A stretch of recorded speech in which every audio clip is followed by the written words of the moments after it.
fancy meeting you over here. Well, since we're together, let's just go with sine 17 being equal to a, without using a calculator. Express the following in terms of a. It's just create a triangle because it's trigonometry. So for us, our argument is 17 degrees, which means that angle over there is going to be 73 if my math checks out. Somebody should do that. Well, for sine, we know we have hypotenuse, opposite over hypotenuse, opposite over hypotenuse. Well, that means that's a, that's 1, and then this missing side is just gonna end up becoming 1 minus a squared. We should double check that with Pythagoras. In fact, you should do that. Correct me if I'm wrong at all times. So tan of 17, that's just going to be opposite over adjacent as always, which means in this case we're dealing with a over the square root of 1 minus a squared. Just cleanly read off of our diagram that we created over here. How about sine of 107 degrees? Well, we have two options. The one I'm going to take looks like this. It says sine of 90 degrees plus 17 degrees. Why? Because I haven't changed the value of this 107, which is obviously the target, which is obviously what I want to do. So this reduces, because this is the second quadrant, sine is positive and it's a co-function, so I have cosine of 17 degrees, and that is well within my capacity to read off of this diagram because it's adjacent over hypotenuse. So I'm going to have the square root of 1 minus a squared over 1, which is just the square root of 1 minus a squared. How about this little monster over there? Yeah. Well, what can I do? What can I do?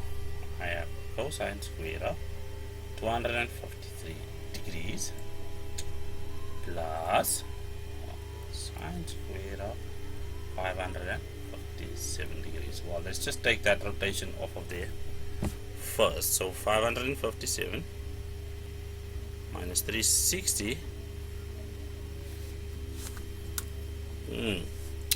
557 minus 360 gives us 197. So we know what we have over there. That's just going to be sine squared of 197 degrees. Well, we still have this. Well, that's very close to 270 degrees, and because it's squared, we can just do that. So we'll have cosine squared of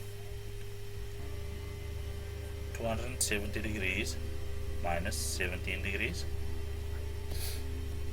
So this will reduce to cosine squared of 17 degrees, and that will be plus. Well, that turns into 180 degrees plus 17, which means it just reduces into sine squared of 17 degrees.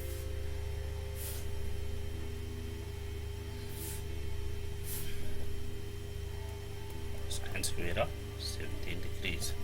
Well, nowhere did you hear me worry about the sign of the ratio. I'm just cleaning this up because it looks way too ugly, even for me. Even for me.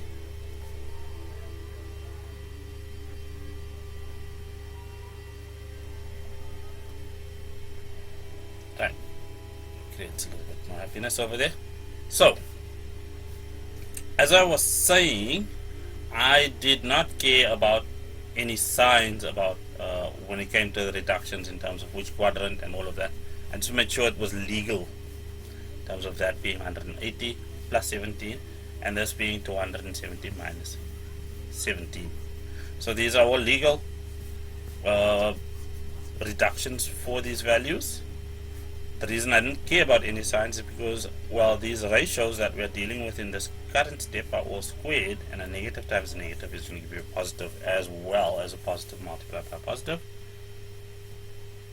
So that's the long explanation to get to the fact that we have our Pythagorean identity, which equals 1. I should do that video. The one where I prove the basic identities. Not now. Now we end this video.